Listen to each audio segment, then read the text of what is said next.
Welcome to Aligned with Kell Quarrell, the podcast where we talk all things small business. It's a mix of mindset, empowerment, real conversations, and of course, alignment.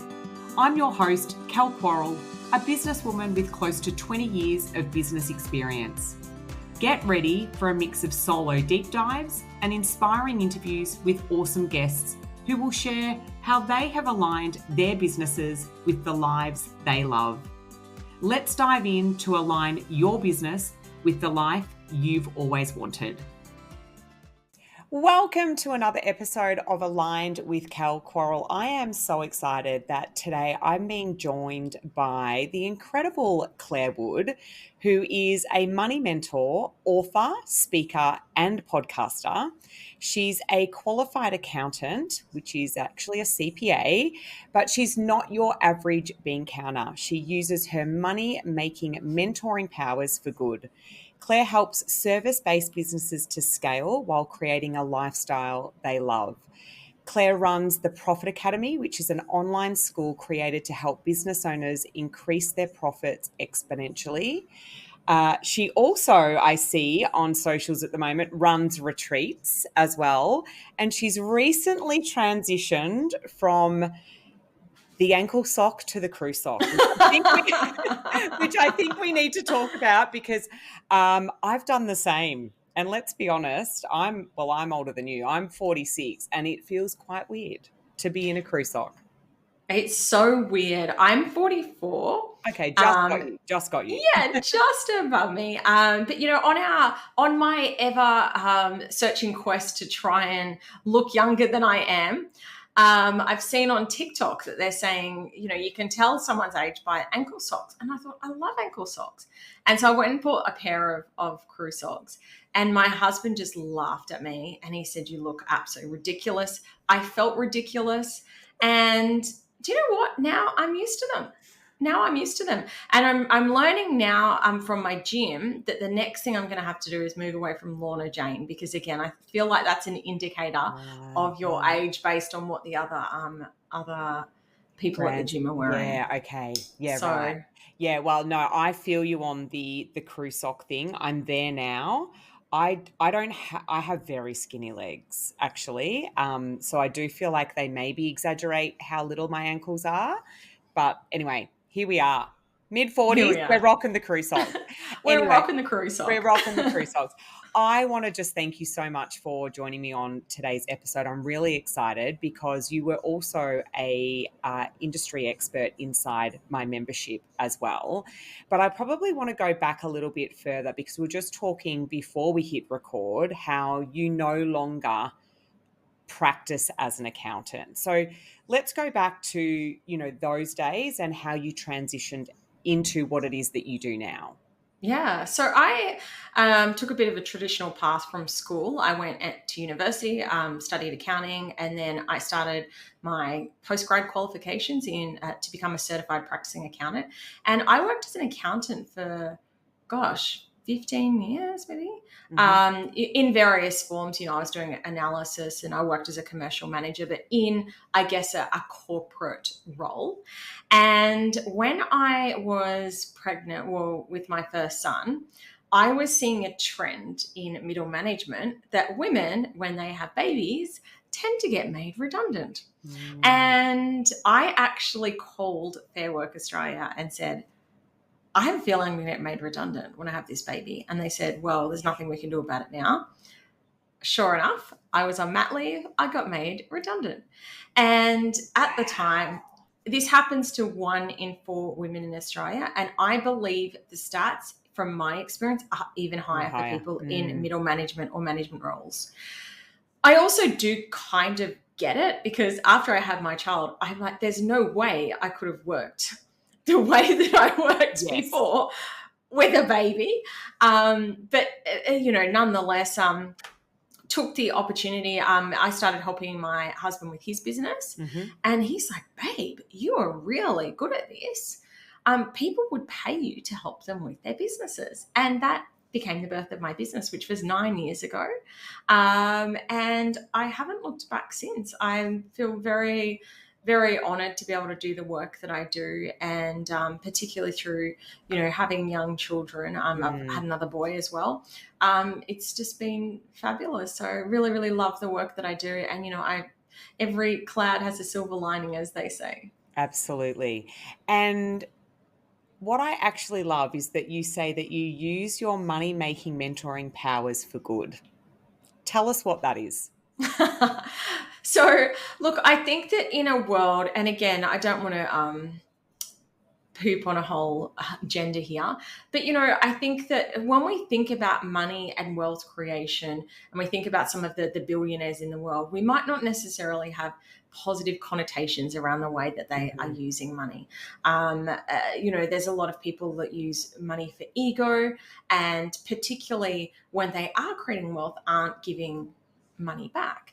And what we found is that, I guess that women and other genders tend to give more of their money back, tend to do more good in the world. And that's really what I'm about. A big value set of mine is also integrity.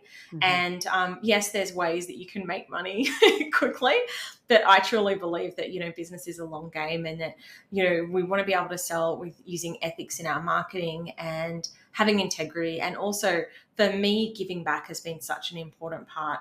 And that's why, I've kept that as part of my process. Is it's like, hey, if you have the capacity to give to people less fortunate than yourself, then I think that it's something that I empower people in my world to do. Yeah, I absolutely love that. So for anyone that was listening to the podcast, what is if they're in business and they're perhaps not as profitable as they would like, what is something, that they could do, nearing that we're coming into the end of the calendar year, which does give us a sense of that kind of fresh reset? We do a lot of reflection. We can move forward into a new year with clear goals. What's something that you would recommend to your clients or to the people that you work with at this time of year, where they can really start to look at, why am I not as profitable as I could be? Yeah, I think the number one thing that I would say is mindset.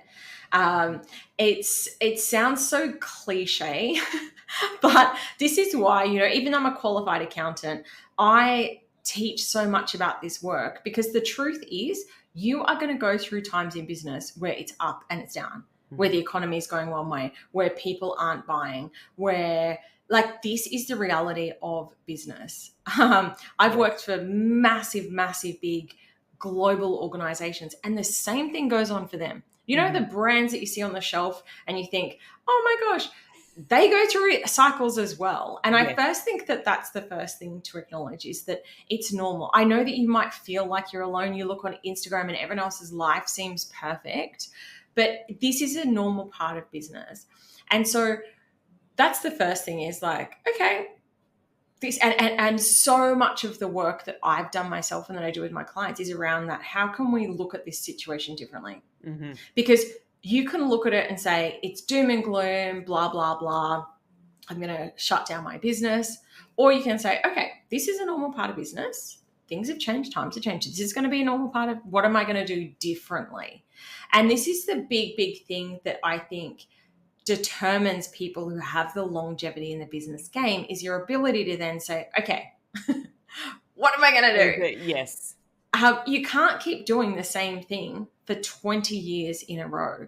Even sugar factories, I don't know why I'm thinking of sugar. I'll just put our sugar away. But, like what used to work 20 years ago, Yes, isn't going to work now. There's new technology, there's new ways of delivering. A company can't say, oh, we don't use computers, and expect to be able to function in the way that the world works. We've got AI coming, we've got new tech, we've got new ways of marketing. Like, the ways we used to market 10 years ago are vastly different to how they are now.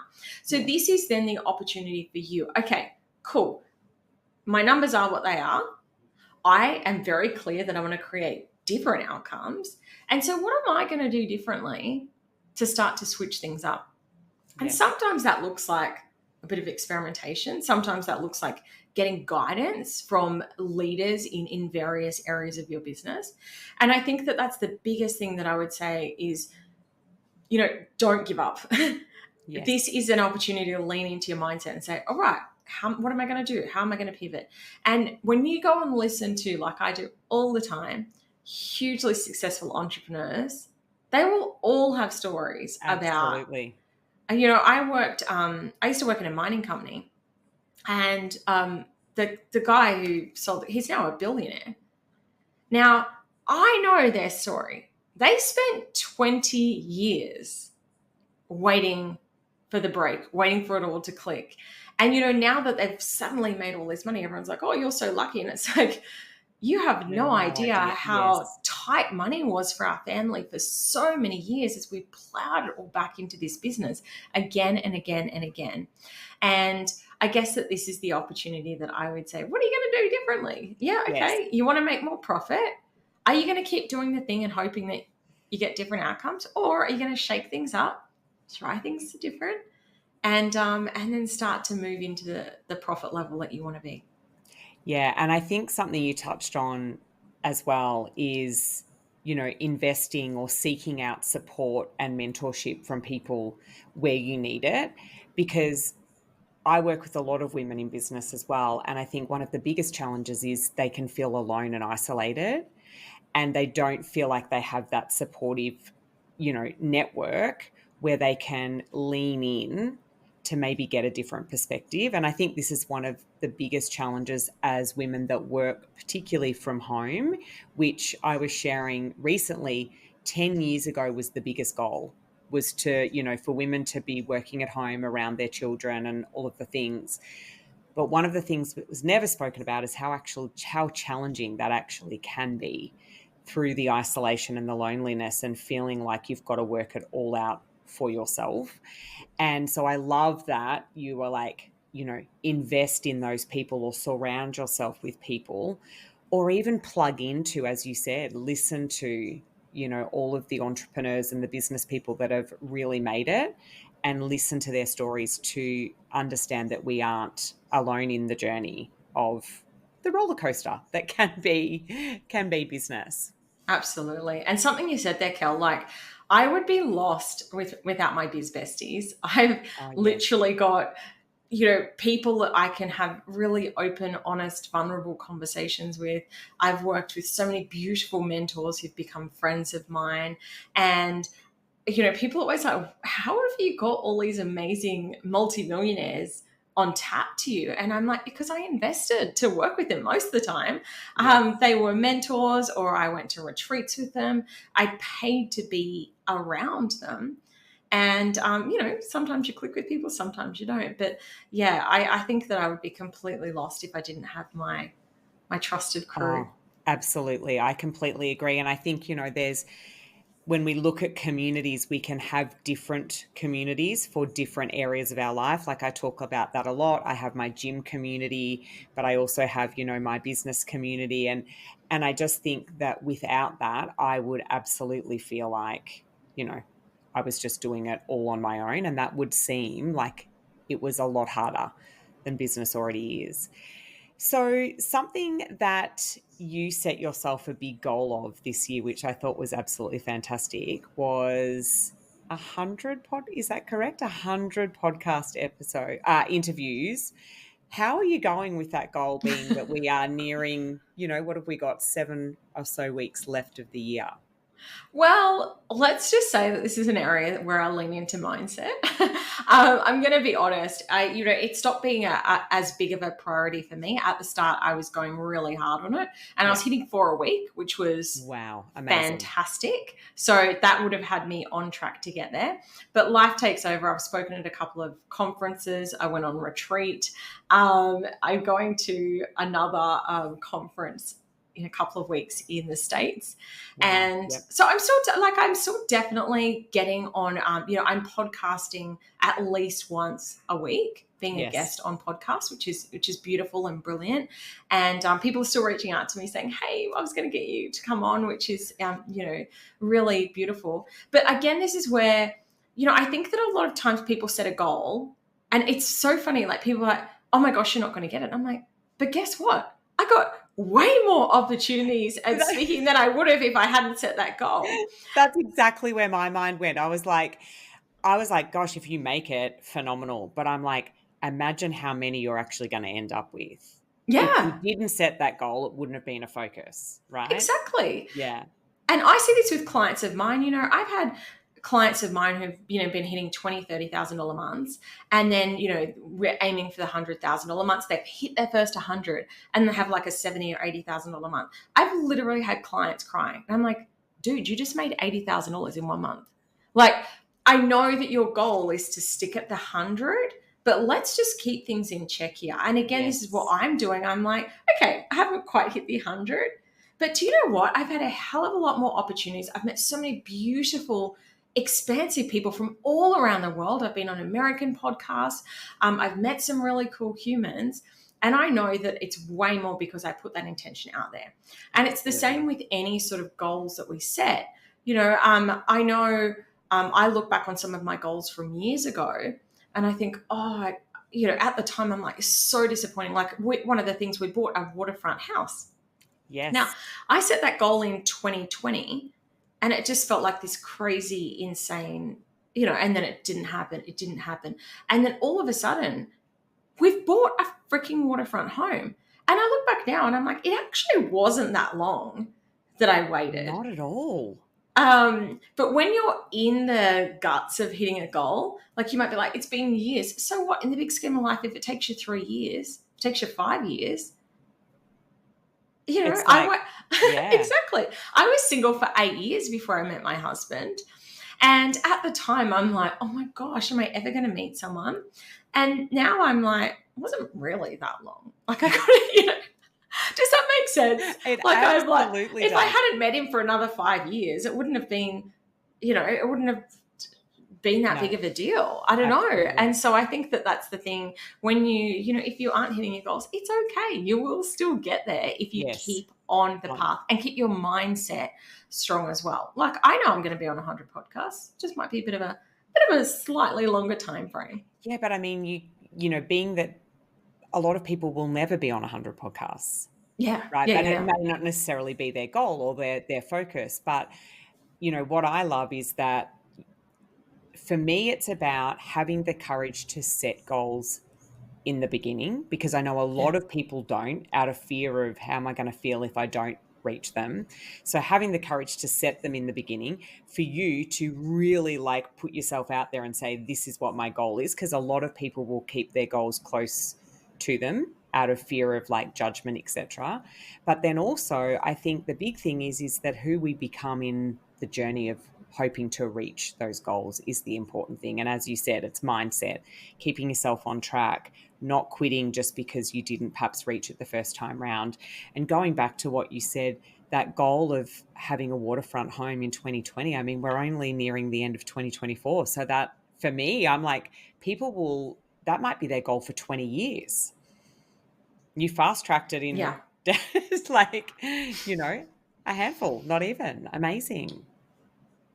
Yeah. And I think, again, like you said about that courage, I know in my book, I wrote about that we want to build our big dream house on this block. We've bought the block now.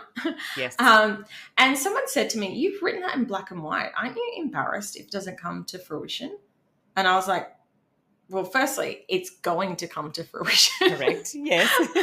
But I'm like, but secondly, like, no, like if someone says that they want to hit Olympic gold and they get bronze, no one's like, you're a loser. Like, it's like, do you know what?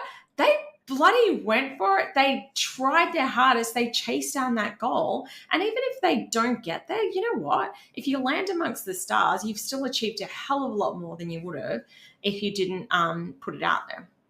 And I always say that people that are doing more than you will never look down on you and be Yeah. like, it's the ones that are doing less that generally have the biggest judgment. And let's be honest, most people are just too consumed about what's going on in their own life to be like, oh, let me check in on Clare Wood. Has she built that house? I mean, no one, do you know what? No one's doing that. And if someone are, then they're not your people anyway. Yeah. Yeah. Yeah. Yeah.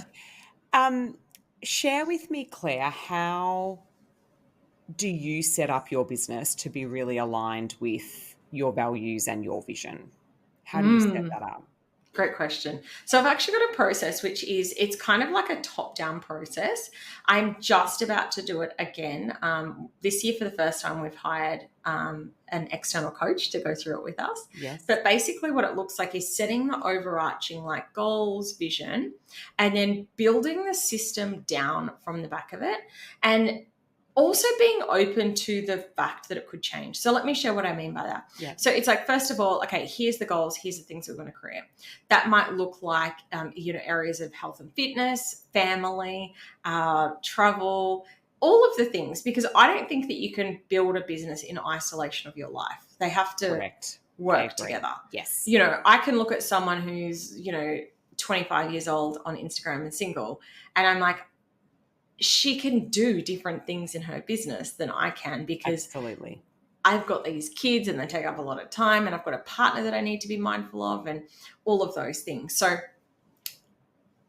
get clear on what your goals are and then filter it back down into like tangible, like with our planning, we basically set the top line vision, and then it's like, okay, right, how are we actually going to do this in the businesses, and what does that look like? And I actually set down and map out a budget, a month by month budget, and part of that budget isn't just like, oh, I'm going to make $50,000 in January. It's like, how are you actually going to do that? Yes. And that's why, like, this is how I blend the mindset side and the practical accounting side together, is I'm like, okay, well, let's break it down.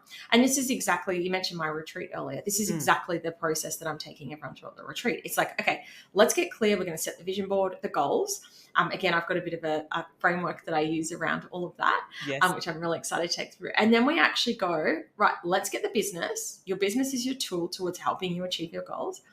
And what are we going to do? How are we going to do things differently? If at the moment you're working 7 days a week and one of your big life goals is to be working 4 days a week, well, maybe we're going to need to invest some more. Maybe we're going to need to, change the way that you're doing things. Maybe we need to strip out some of your services and add new ones in. So we kind of reverse engineer from the top line goals into the plan.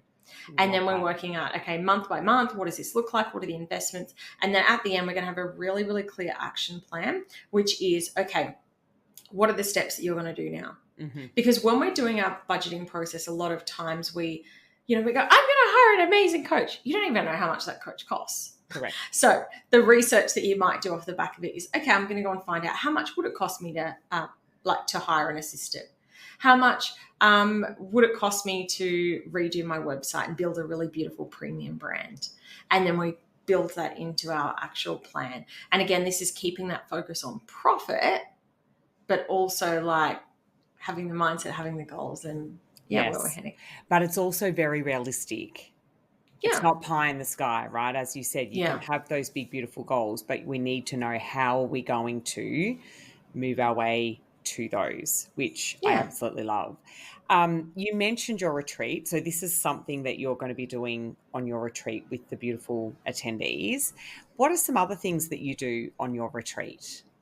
Oh, I love this. So look, the way that I set them up, and again, the retreat's actually happening. I know this is being aired in a couple of days. The retreat's actually happening this weekend. So if someone does listen and they want to jump in, make sure you contact me ASAP. Yeah, well, it's coming out on Thursday, so they're going to have a day or two. Yep. But I'm very one of those people. I so jump into something at the last minute, and I'm sure there's other people out there as well like that. But look, we're actually having the retreat at my beautiful yoga studio. It's in this beautiful tropical rainforest location, and everyone gets their own hotel room because I don't know about other people, but I am terrible at sharing rooms at my age. I want my own space. I don't want to be sharing with some stranger. And I know that a lot of retreats are set up like that. So you get your own room. Basically we start each day with a beautiful yoga session and meditation by my yoga instructor. And then we get straight into this exact process. We're mapping out, vision, goals. And on the second day, we're actually converting it into your month by month plan. So we'll be mapping out how you're actually going to get there. The Saturday night, we're having a gorgeous dinner at a beautiful gorgeous high-end restaurant, so that we can connect with all of the other, there's some amazing 7-figure business owners who are coming along. So there's going to be some beautiful people in the room. And then on the Sunday, again, just going through the process, we're also doing a sound healing. So we're doing yoga, meditation, and a sound healing on the Sunday. So I deliberately created it with very action oriented, and anyone who knows me will know that that's kind of the way that I work. You're really clear, okay, what do I do next? What does this look like? But also I wanted to have a real sense of spaciousness around it. I didn't want people to feel rushed. I know, again, I've been to events. I've actually, unfortunately, run an event like that. And I'm like, come on, quick, let's get through things. We don't want people to feel like that. It's meant to be a beautiful, a spacious experience as well. So I've learnt my lesson, and creating a space where it feels expansive, restful, but also very, very much focused on creating a tangible strategy for 2025. Yeah, I love that. And I love that you said about having your own room and space at the end of the day, because I think when you're really applying yourself and concentrating, and, that's a lot of deep work throughout the retreat. It is like, I just want to go back and, whether or not you sort of debrief, unwind, whatever it is that you need, I think definitely having your own space is really, really important. And I also love that there's that, that combination of the somatic work, the relaxation, but also having a beautiful celebratory dinner on the Saturday night. It all sounds, super, super wonderful. Moving into 2025, what can we expect to see from you in your business? Oh. So there's changes coming. I haven't, as I said, I'm going through my planning process. Yes. But also I'm not, put it this way, I'm not going to be throwing the baby out with the bathwater by any stretch. I love like the Profit Academy that I have. It's my core work in this world. Paid speaking again, 2024 saw lots of paid speaking opportunity for me on bigger stages than I've ever spoken on before, and there'll be more of that in 2025. And just having a lot of fun. Something I'm playing around with, I'll share with you that I haven't shared publicly, is doing another trip around Australia. I did my book launch in 2023, and I'd really love to do another trip around Australia, because there's just, I love in-person events. I love meeting people. I love hugging people. And I never ever thought that I would say this, but I actually love speaking now, as someone who used to have a crippling public speaking fear. Yes, you did. And well, let's go there, because I've got two other angles I want to take, but let's go there, because I am also a speaker. I have a second company that I run with my best friend. We also run retreats. And a lot of people that I work with, even, in social media, face to camera, Instagram stories, Facebook lives, whatever it might be, obviously very important for visibility and exposure. And of course, there are ways that you can build a business without having to do that. But let's be honest, that is one of the most simple ways. How did you get over, or even start to make steps forward from that crippling anxiety around speaking? I would just say Rip the Band-Aid off. Again and again and again and again. I honestly, I used to just I would get so overwhelmed talking to a camera, like filming social media content. And my husband would come into my office and he'd say, "Were you trying to film a video again?" Because I'm just sitting there crying. And oh my gosh, I can't tell you how bad it was. My first podcast, I had a panic attack. I had to stop recording the podcast, and I've just kept doing it. I'm not even the slightest bit nervous coming into today. I'm sure you could sense I feel so, so comfortable. And it's just because I've done it so many freaking times. And that's the thing that I would say, there's actually a theory called exposure therapy.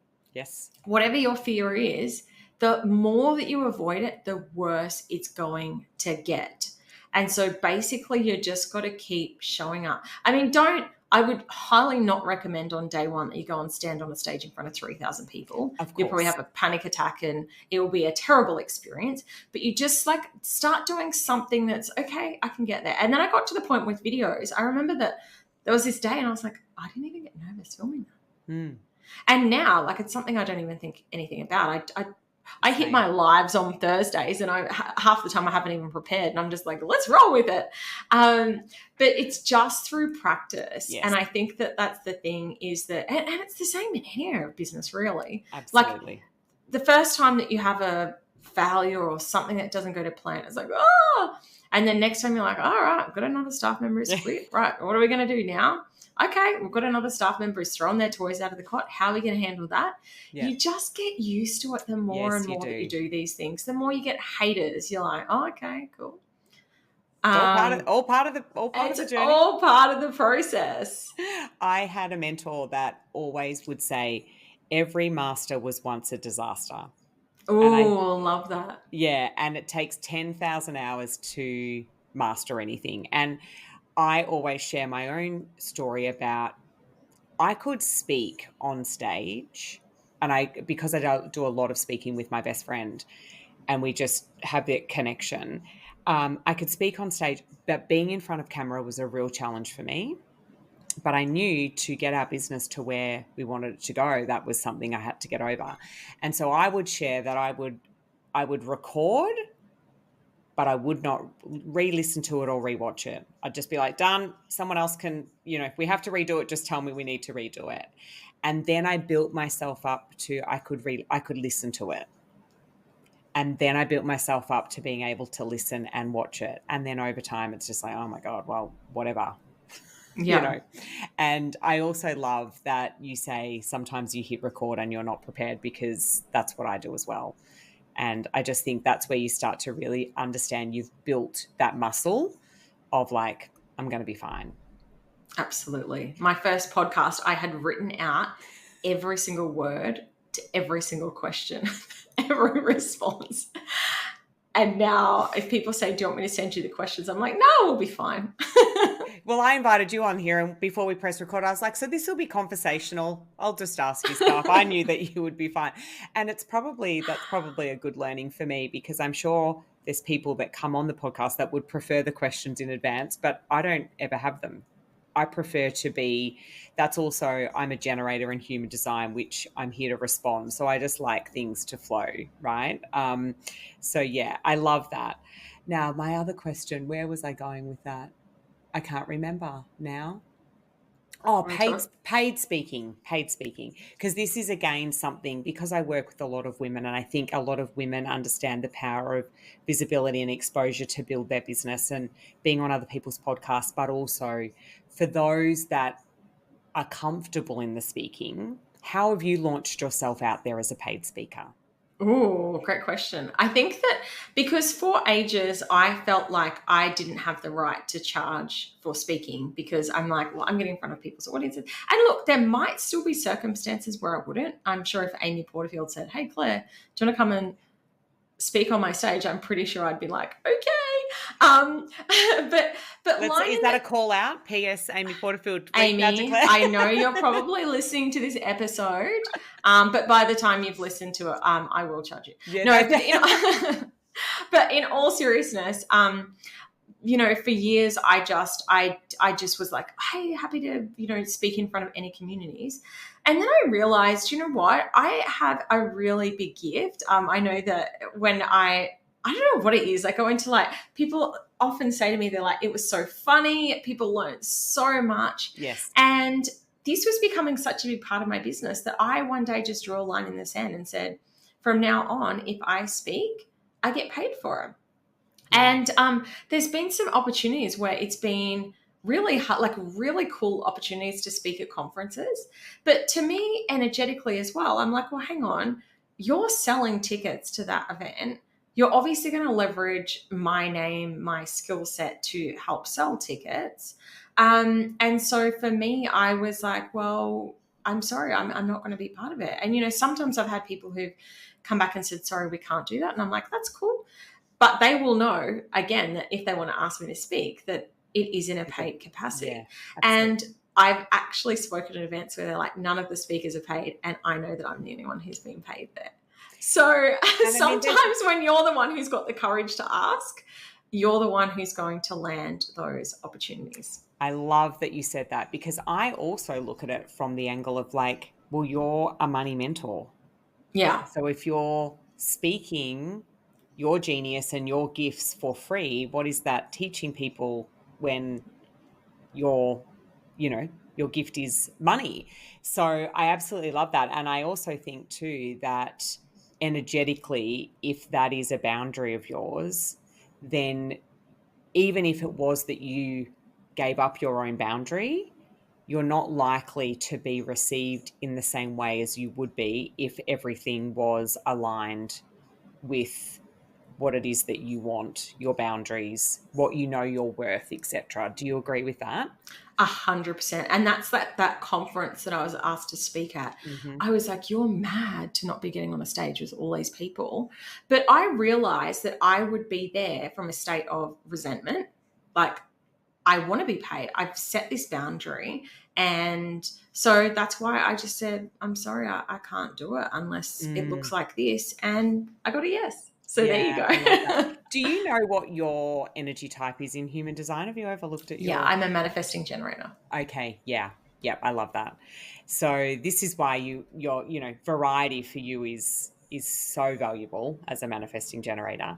But I also, that if you're not lit up, because I'm a generator, so we know if we're not lit up by something and it feels, deeply satisfying and exciting, then it's not our gig and it's not Yeah, going to matter, right? It's... exactly. So I love that you're willing to say no to opportunities if it's not energetically aligned, which I absolutely 100%. love. Yeah, I've actually been asked to speak at an event, and I'm a sacral generator, so I know the answer in the moment. But sometimes, I go up to my head and try to logically talk myself around, like, no, it'll be a really good opportunity. And then I'm just like, it's a no. And if you say yes, you're going to be frustrated. You're going to be annoyed with yourself, all of the things. So just say no if Yeah. it's a no, Yeah. which I love. I wanted to ask about you mentioned before with goal setting and having that flexibility of knowing that the plan may change. Obviously, I talk a lot with my clients in regards to values, vision, purpose, and priorities, because you mentioned, someone that is single and 25 and doesn't have children and all of the things are going to be able to do different things.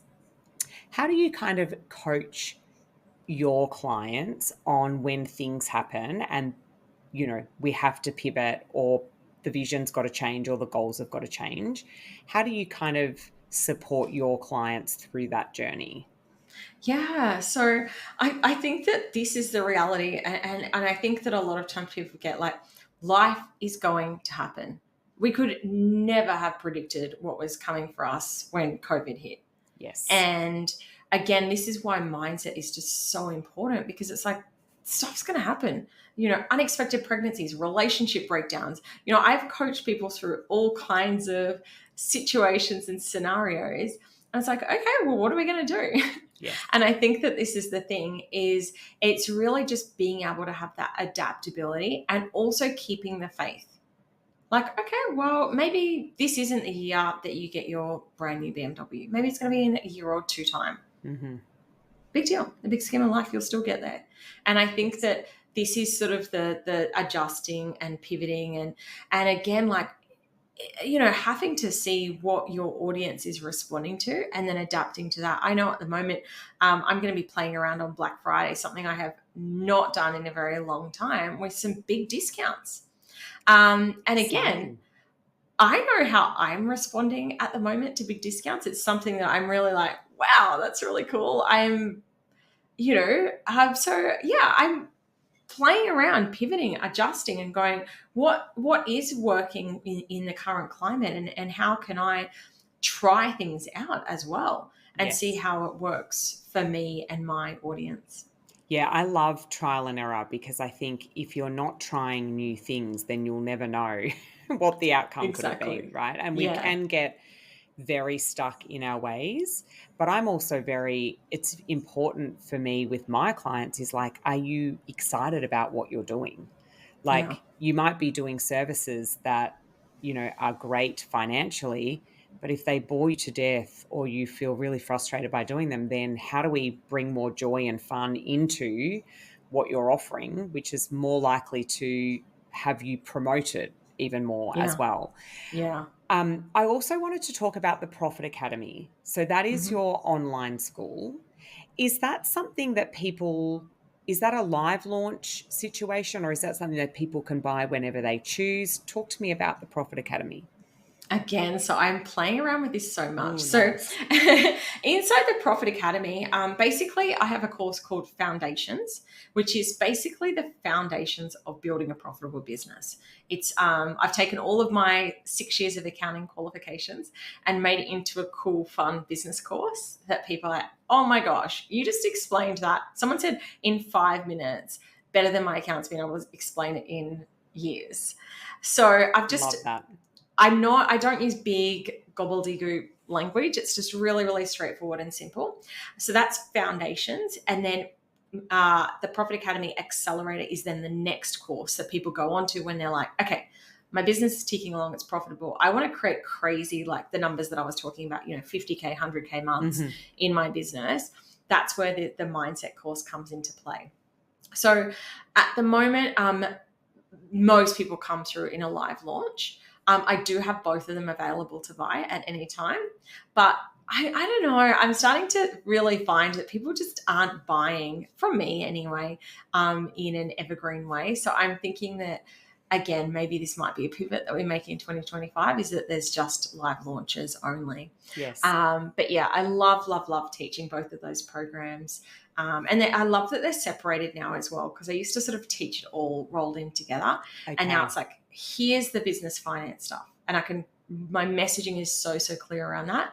And then here's the mindset course. Here's how you do your vision boarding and your goal setting and navigating through all those difficult times and managing your energy and your energetics. So yeah, that's a little bit about the Profit Academy and how it works. And at the moment, you can buy them anytime, but I'm pretty sure that will be changing very soon. Yeah, I love that. I feel like too there's been this shift now where people really want that in-person sort of, even, face to face on Zoom, that live component. I Yeah. feel like maybe for me, I think life is busy. I've got two teenage daughters, um, run my own business. If I was to buy an evergreen course, it's probably going to sit there. Whereas if there's an evergreen course with weekly or some sort of live content, I'll be like, okay, make sure I've got that done so I can show up on that live session